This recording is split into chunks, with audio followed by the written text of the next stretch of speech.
you want to do is check and make sure there's fuel. You can do by lifting it. Also check the fuel gauge. Should be a little yellow pointer pointing towards full. You want to turn on the fuel vent, which is rotating it to your left about 90 degrees. Then you want to move forward and look for this squeeze ball. And that's to prime some gas into the filter and up into the engine. So a couple of squeezes there, you'll feel the fluid going through the squeeze ball. So the next step is to lower the engine. There's a handle here on the top. You want to get one hand on there and then find this lever over on the left hand side and rotate it back as if the engine's going to go in, and then lower it down into the water. You should hear it click. Next is to start the engine. You want to take the kill switch here and put this clip into the red button. You want to make sure the throttle is all the way on the right over to the start position. This is the gear shift for reverse, forward, neutral. You want to make sure it's in neutral. It'll be vertical. And then here's the choke. If necessary, you want to pull out the choke. If you're starting it the first time, you're probably going to need it. Pull out the choke, and then you're ready to start. So you want to untie yourself from the cleat, pull the rope in, and the idea is to back the boat out into the channel using other boats to help orient yourself.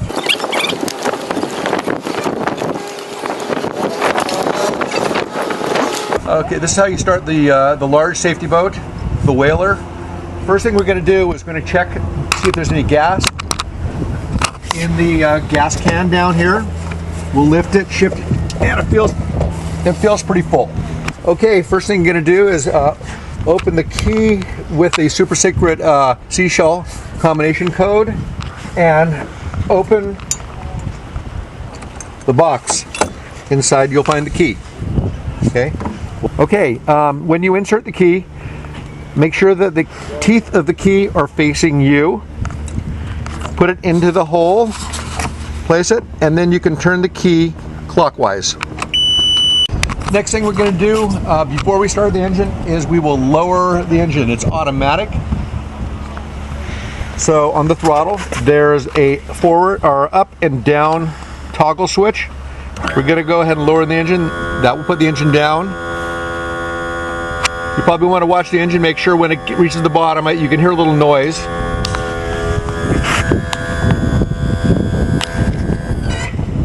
Okay, some of the controls on the throttle. To get it out of the neutral position, you need to squeeze the red bar under the throttle handle, pull it up, and then you can engage into the forward position. Another important thing to note is that when you engage the throttle or the gear lever, forward and reverse, just orient it to the F, because as you push forward, the throttle goes forward and you'll go ahead and lurch forward into the dock or reverse. So you want to be careful just to kind of idle there for a second, just at the F. One thing to remember, during times when the tide is low and the rocks are exposed or it's very shallow, you want to make sure to watch the engine, that it doesn't hit the sand or any of the rocks, and also keep the boats off the rocks. If we do that, we can go ahead with this tool and you can push off the bottom or push off the rocks if you get in that situation. You want to try to take and go out without the engine. So we'll go ahead as we get going. I'll show you. We'll push off to different boats and orient ourselves before we start heading out towards the walkway.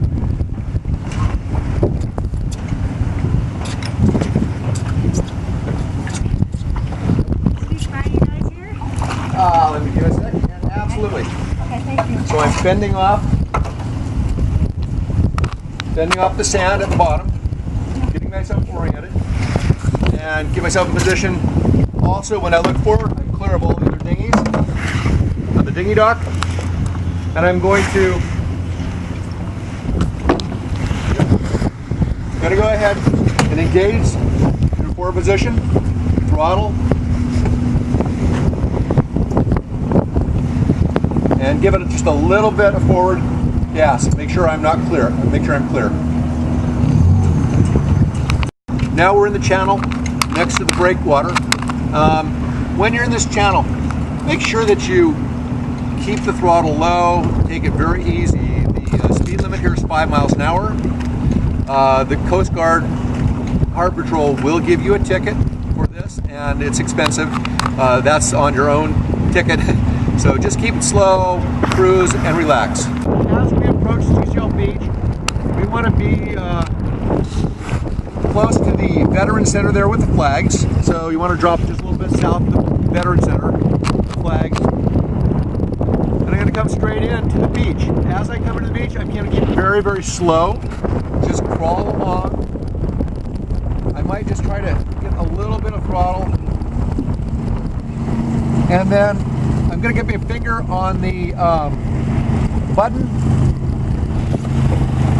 And I'm feeling the engine starting to hit the bottom a little bit. So now I'm drifting. And I'm going to raise the engine.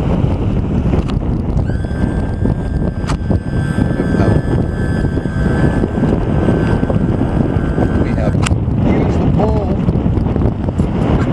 Push me in.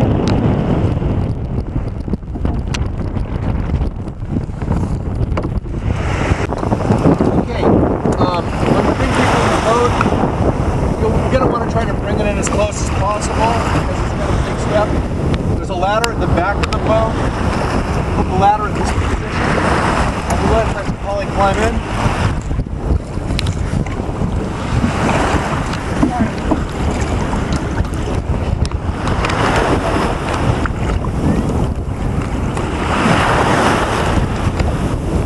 Alright.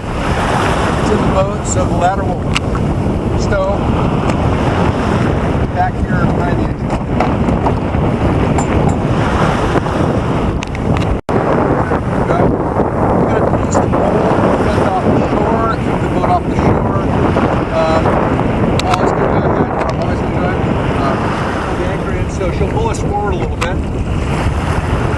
Pushing us forward, I'm going to try to push the boat out, get as deep as I can. It's a very shallow day, so I'm going to make sure I have room to drop the engine.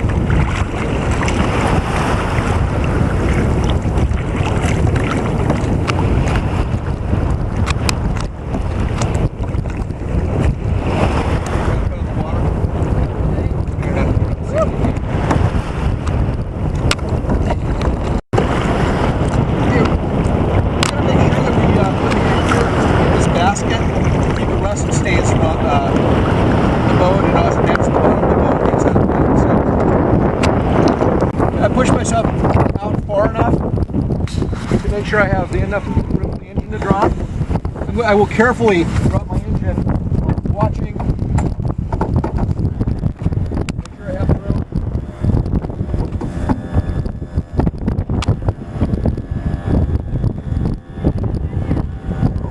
Today I'm going to keep it partially down, just so I can get out a little bit deeper because it's very shallow today. So I'm going to start the engine, and then I'm going to make sure I drop it all the way before I start moving.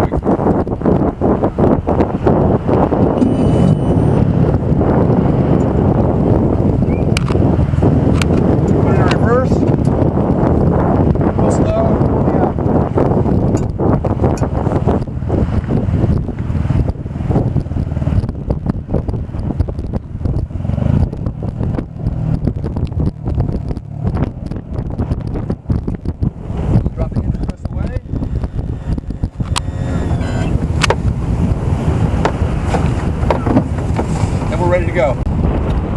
When you, before you drop one of the marks, the anchors, you want to make sure that all the lines are clear. The other thing you want to make sure is before you drop the anchor that it's untied here and free. So many times the line will be placed through and over, so you want to kind of twist it out and pull it out through the hole and just make sure that it looks like it's going to go out before you start dropping the anchor. Also, when you drop the anchor, you want to make sure the anchor's all the way to the bottom. Leave a little bit of line, extra line, but not a lot, because what happens when the kids are sailing, if it's too long, they'll catch the rudders and centerboards on the line as they're turning around the mark, because they're crossing this mark the way the wind's going. we're placing the A mark. When I'm placing the A mark, I want to be heading directly into the wind, so it's right coming in my face, and I'm going to just go slowly up there. I'll tell my capable crew to, when I'm ready, to go ahead and drop that anchor. I'm going to put it in neutral first. The engine in neutral first. Go ahead and drop the anchor.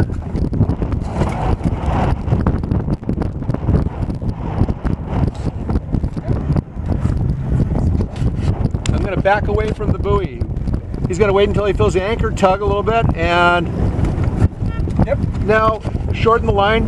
There you go, and tie that off. So what you don't want to happen is have all the line feed off the reel. You're going to make a loop over it, and then hitch it in, and then go ahead and drop the buoy overboard. Excellent. And now we're floating free of the buoy. We're all free. We can see the line there. And I'll go ahead and set the next mark. In looking at our anchor placement, we've seen that maybe it's just a little too long. We're going to look down and show you that. So if you can see the line on that, we're just a little close, and we're going to try to go ahead and pull that up.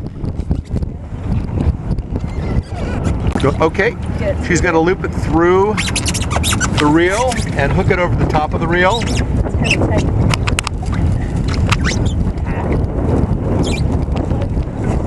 You got it? You pull the anchor a little bit if you need to. Okay, it's there.